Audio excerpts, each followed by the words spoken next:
BRS BJP తోడు దొంగలని మంత్రి పొంగులేటి విరుచుకుపడ్డారు. కాళేశ్వరం అవినీతిపై సీబీఐ విచారణ జరిపించాలని అసెంబ్లీ తీర్మానం పంపి 9 నెలలైనా ఎందుకు చర్యలు తీసుకోవటం లేదని ప్రశ్నించారు. యాదాద్రి, భద్రాద్రి పవర్ ప్లాంట్లలో కరెంటు కొనుగోలులో కోట్ల రూపాయల అవినీతి జరిగిందని త్వరలో సీబీఐకి రిపోర్ట్ ఇస్తున్నామన్నారు. కేంద్రంలో ఉన్న బీజేపీ 10 సంవత్సరాలు పరిపాలించిన బీఆర్ఎస్ పార్టీ ఆటలు డ్రామాలు మీరు చూశారు.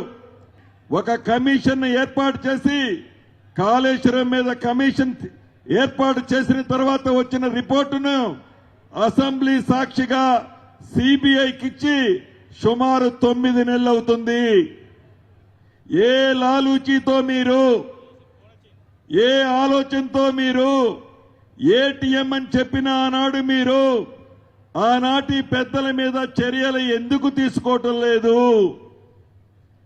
అదే విధంగా నిన్న కరెంటు కొనుగోలు విషయంలో కానీ ఆనాటి 10 సంవత్సరాలలో ఏ యాదాద్రి, భద్రాద్రి పవర్ స్టేషన్ల నిర్మాణంలో కోట్లాది రూపాయల అవినీతి జరిగిందని అదే జ్యుడిషియరీకి సంబంధించిన కమిషన్ వేసి సుమారు 114 పేజీల రిపోర్ట్ ఇచ్చారు.